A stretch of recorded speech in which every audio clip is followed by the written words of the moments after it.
오늘도 하루의 첫 시간 우리 하나님 앞에 성별해 드리는 여러분 모두에게 우리 하나님께서 주시는 은혜와 또 사랑과 능력이 오늘도 함께 하시기를 주님의 이름으로 간절히 축원합니다.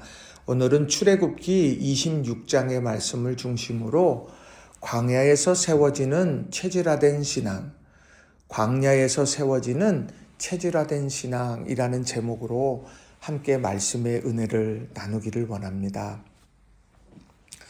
하나님께서 이스라엘 민족에게 성막을 지으라 이렇게 말씀을 하시고 내가 내게 보여준 양식대로 성막을 세우라고 하시면서 설계도도 주셨습니다. 그래서 이 성막은 하나님의 작품입니다. 그래서 하나님께서 내가 거기서 너와 만나고 내가 거기서 내게 말할 것이다. 그러니까 하나님의 임재라고 하는 부분, 하나님의 동행이라는 부분, 이것을 오늘 그 성막을 통해서 보여주고 계시는 거예요. 그런데 중요한 것은 무엇이냐? 그것이 광야의 여정 가운데 세워지기를 하나님께서는 요청하셨다는 겁니다. 왜 광야에서 약속의 땅을 향하여서 그냥 지나야 되는 땅인데 거의 지나서 버텨내고 거쳐야 되는 땅인데 그 땅에서 왜 성막을 지으라 말씀하셨을까요? 이동을 하려면 성막을 해체합니다. 그리고 다시 세워야 했습니다.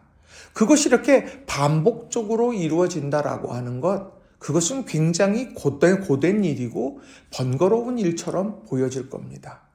그런데 그것을 해체했다가 다시 또 세우고 함께 이동해가는 이런 과정 속에서 하나님의 백성들은 깨닫는 것들이 있더라는 거예요. 아, 이 성막이 주는 의미가 이것이었구나.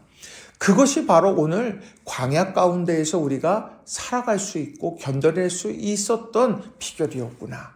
이것을 알게 되더라는 거지요. 40년 동안 그것을 반복적으로 하게 되었다는 겁니다. 그래서 광야는 힘들고 어려운 길이었고 약속의 땅을 향하여서 반드시 거쳐야 되는 땅이었지만 동시에 체질화된 신앙을 세워가는 거룩한 자리였다는 거예요. 그래서 저는 오늘 이 본문의 말씀 속에서 우리에게 주시는 중요한 교훈의 메시지, 그 세 가지를 여러분에게 전하고 또 함께 은혜를 나누기를 원합니다. 자, 첫 번째로는 내면의 영광을 사모해야 한다라는 겁니다. 내면의 영광을 사모해야 한다라는 거예요. 자, 오늘 출애굽기 26장을 읽어갈 때 우리가 개역개정 성경으로 읽습니다. 참 이해가 안 돼요. 이게 무슨 말인가?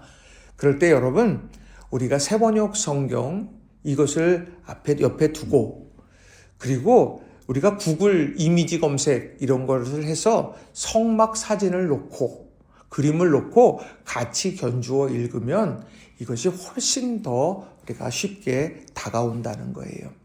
자, 오늘 말씀을 보면 26장 1절부터 14절까지에 나오는 말씀을 보면 여러 말씀들이 있지만 이 성막을 덮는 휘장에 대한 이야기가 쭉 나옵니다.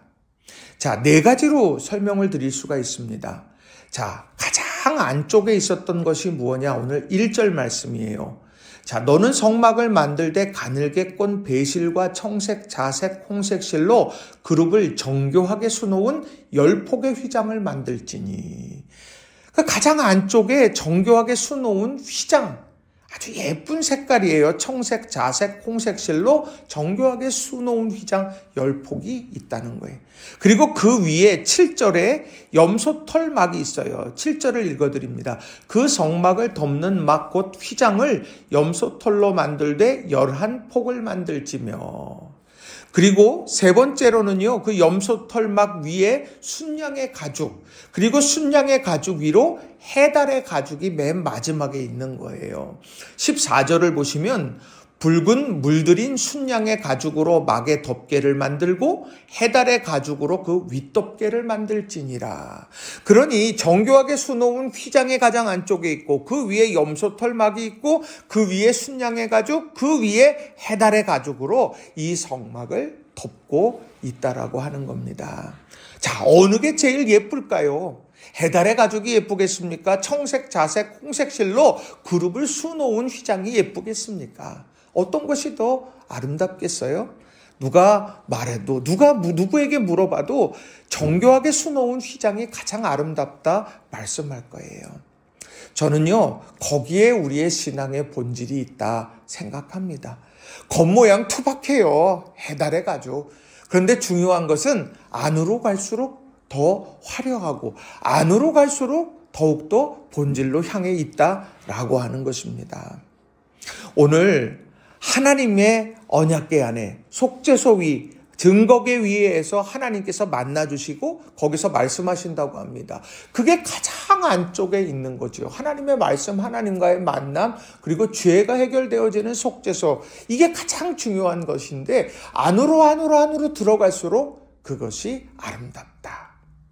마치 바울 사도가 이야기한 것처럼 겉사람은 후패하나 속사람은 날마다 새롭다.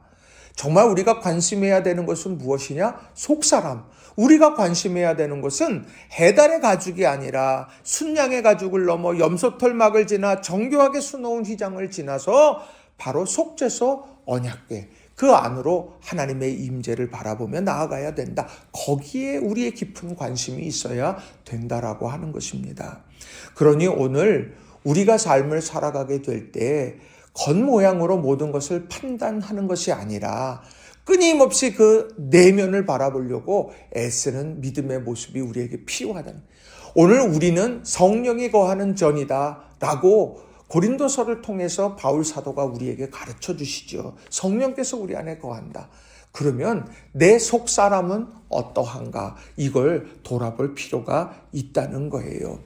겉모습이 우리가 화려하고 겉모양의 신앙의 양태가 화려하고 그게 중요한 게 아니라 우리 안에 내면에 어떤 마음, 주님의 마음을 품고 살아가느냐, 이 속사람 위에 감사와 기쁨이 넘치느냐, 이 부분을 다시 한번 돌아보면서 믿음의 길을 걸어가는 저와 여러분 모두가 다 되시기를 주님의 이름으로 간절히 축원합니다.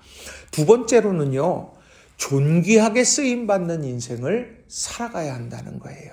존귀하게 쓰임받는 인생을 살아가야 된다라는 겁니다. 자, 오늘 본문에 15절 이하에 나오는 말씀을 보게 되면 거기에 성막을 위해서 널판을 만들어 세우는 그런 내용들이 쭉 나와요. 그리고 그 뒤에 보면 조각목으로 띠를 만드는 내용들도 쭉 나오고요. 다음에 언약궤에 대한 이야기도 쭉 나옵니다. 그런데 그것을 만드는 재료가 무엇이었냐 보면 특별한 재료가 아니었어요. 어떤 재료를 썼느냐면 조각목을 썼습니다. 성경에 보면 이 조각목에 대한 내용들이 나오는데 이 조각목은요, 이제 시띠나무 이렇게 설명하기도 합니다. 그런데 이 조각목은요, 광야에서 아주 척박하고 정말 광야의 가문 그런 데서 다른 나무들은 자라기 힘든데 이 나무는요, 뿌리를 깊이 내려서 지하수를 흡수해서 버티는 생명력 있는 나무인데, 근데 이 나무가 주로 어디에 쓰여졌느냐 보면 가구를 만드는 데나 이런 데 쓰여진 것이 아니라 광야에서 그저 땔감으로 쓰거나 유목민들이 임시거처를 만들 때 사용했던 아주 흔한 그런 나무였다라고 하는 겁니다. 그런데 오늘 그 나무가요, 어떻게 쓰여지는가 보세요. 그 조각목을 하나님께서요, 딱 지정을 하셨습니다. 자, 조각목을 지정했다라고 하는 거 보시면, 자, 15절을 보시게 되면 이렇게 말씀해요.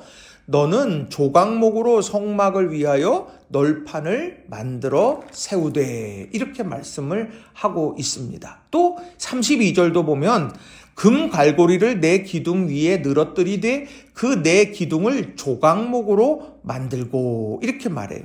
또 37절도 그 휘장문을 위하여 기둥 5을 조각목으로 만들어, 이렇게 이야기합니다.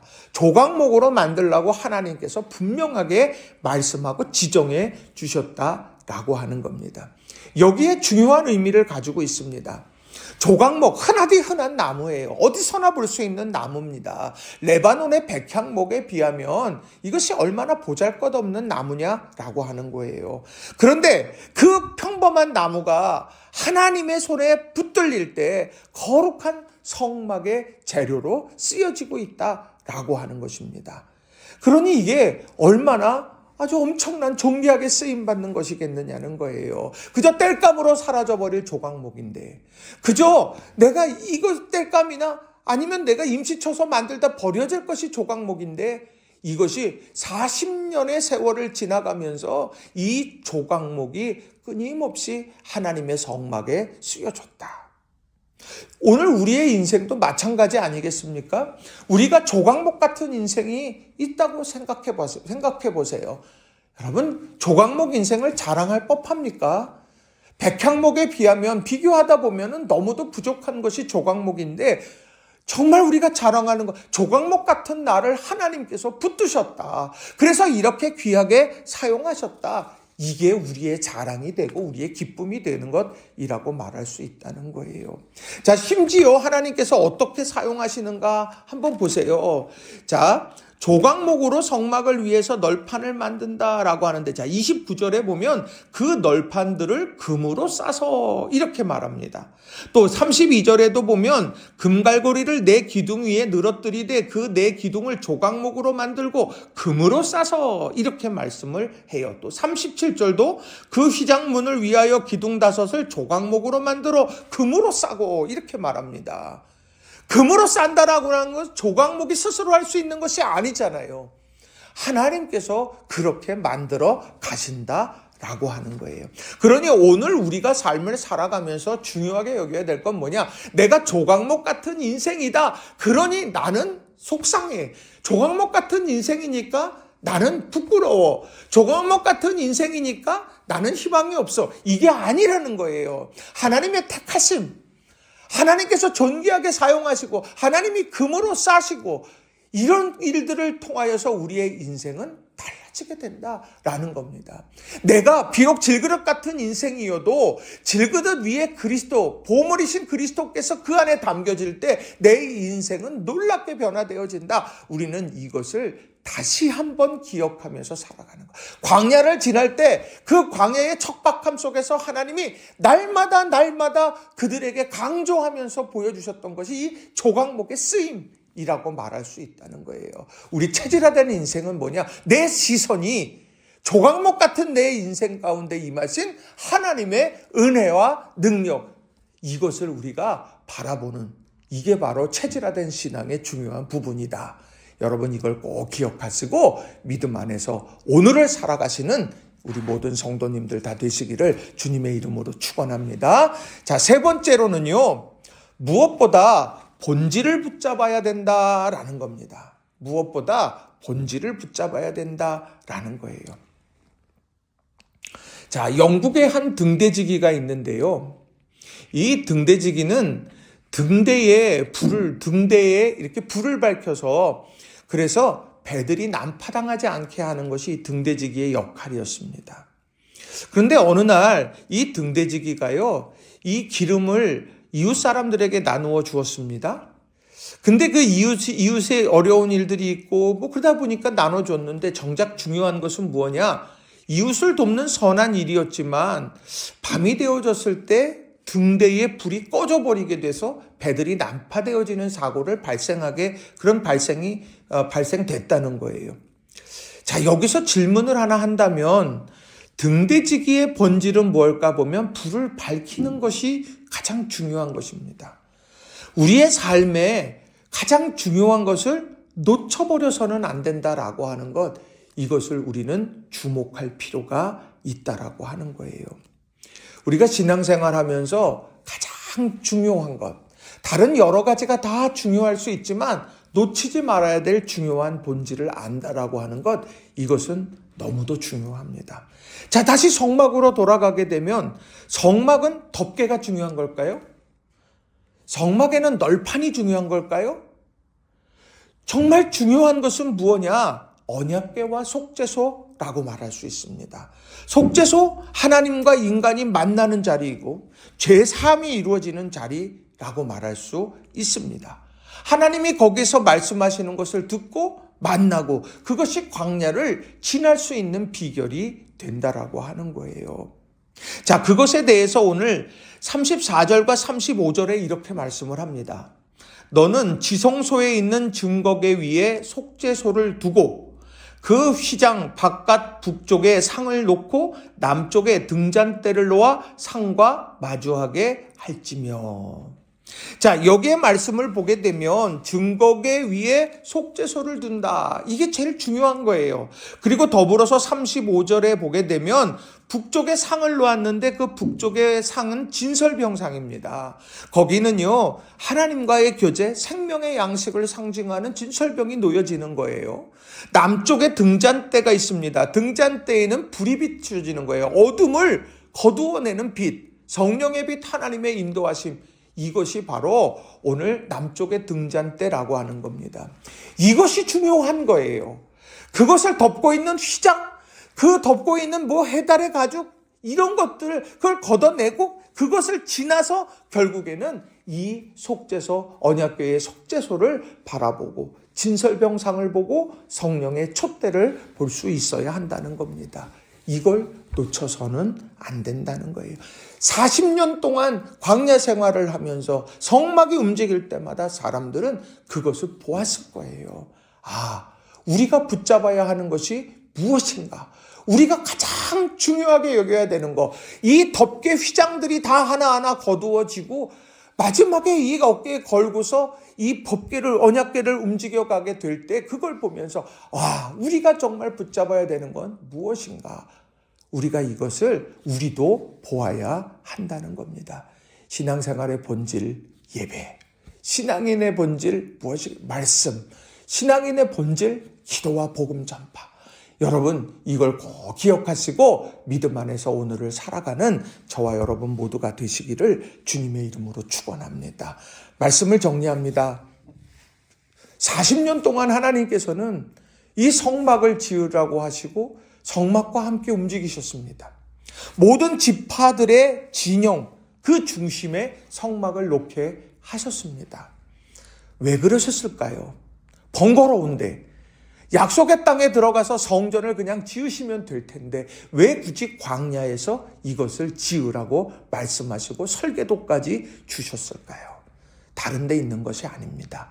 반복적이지만 그것을 보고 반복적이지만 그것을 보면서 우리의 신앙이 체질화되기를 원하시는 거예요. 특별히 광야에서, 광야의 척박함 속에서 우리가 이것을 굳건하게 체질화하지 않으면 광야에서 넘어지게 되기 때문이라는 거예요. 오늘 우리가 기억하세요. 내면의 영광을 사모하면서 안으로 들어와야 돼요.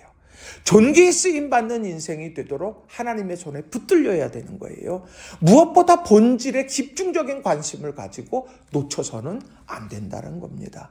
여러분, 이걸 기억하고 믿음 안에서 오늘도 승리하는, 광야 속에서도 하나님의 도우심과 은혜로 승리하는 우리 성도님들 한 분 한 분이 다 되시기를 주님의 이름으로 간절히 축원합니다. 기도하겠습니다.